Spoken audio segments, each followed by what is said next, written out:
स्वामी विवेकानंद का जन्म 12 जनवरी सन 1863 को कलकत्ता में हुआ था। इनका बचपन का नाम नरेंद्र नाथ था। इनके पिता श्री विश्वनाथ दत्त कलकत्ता हाईकोर्ट के एक प्रसिद्ध वकील थे। उनके पिता पाश्चात्य सभ्यता में विश्वास रखते थे। वे अपने पुत्र नरेंद्र को भी अंग्रेजी पढ़ाकर पाश्चात्य सभ्यता के ढर्रे पर चलाना चाहते थे। इनकी माता श्रीमती भुवनेश्वरी देवी जी धार्मिक विचारों की महिला थी। उनका अधिकांश समय भगवान शिव की पूजा अर्चना में व्यतीत होता था।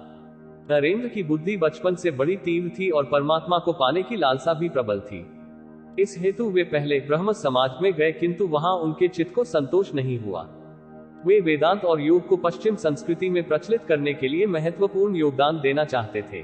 दैवयोग से विश्वनाथ दत्त की मृत्यु हो गई। घर का भार नरेंद्र पर आ पड़ा। घर की दशा बहुत खराब थी। अत्यंत दरिद्रता में भी नरेंद्र बड़े अतिथि सेवी थे।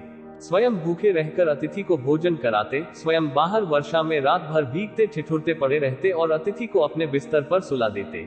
स्वामी विवेकानंद अपना जीवन अपने गुरुदेव श्री रामकृष्ण को समर्पित कर चुके थे। गुरुदेव के शरीर त्याग के दिनों में अपने घर और कुटुंब की नाजुक हालत की चिंता किए बिना, स्वयं के भोजन की चिंता किए बिना वे गुरु सेवा में सतत संलग्न रहे। आइए हम इनके महान विचारों के बारे में पढ़ते हैं।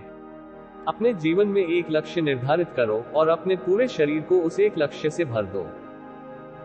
जिंदगी का रास्ता बना बनाया नहीं मिलता है, स्वयं को बनाना पड़ता है। जो जैसा मार्ग बनाता है उसे वैसा ही मंजिल मिलता है। उठो, जागो और तब तक मत रुको जब तक लक्ष्य प्राप्त ना हो जाए। सत्य को 1000 तरीके से बताया जा सकता है, किंतु फिर भी हर एक सत्य ही होगा। जीवन में ज्यादा रिश्ते होना जरूरी नहीं है, पर जो रिश्ते हैं उनमें जीवन होना जरूरी है। जितना बड़ा संघर्ष होगा, जीत उतनी ही बड़ी होगी। दुनिया मजाक करे या तिरस्कार, उसकी परवाह किए बिना मनुष्य को अपना कर्तव्य करते रहना चाहिए। किसी की निंदा ना करें। अगर आप मदद के लिए हाथ बढ़ा सकते हैं तो जरूर बढ़ाएं। दिल और दिमाग के टकराव में हमेशा दिल की सुनो, क्योंकि दिमाग गलत निर्णय ले सकता है लेकिन दिल कभी नहीं। एक समय में एक काम करो और ऐसा करते समय अपनी पूरी आत्मा उसमें डाल दो और बाकी सब कुछ भूल जाओ। किसी मकसद के लिए खड़े हो तो एक पेड़ की तरह, और अगर गिरो तो एक बीज की तरह, ताकि दोबारा उगकर उसी मकसद के लिए जंग कर सको।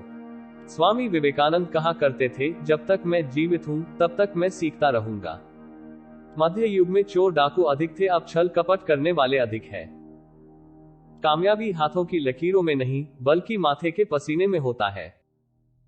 कठिन रास्तों से कभी मत घबराना, क्योंकि कठिन रास्ते ही खूबसूरत मंजिल की ओर ले जाते हैं।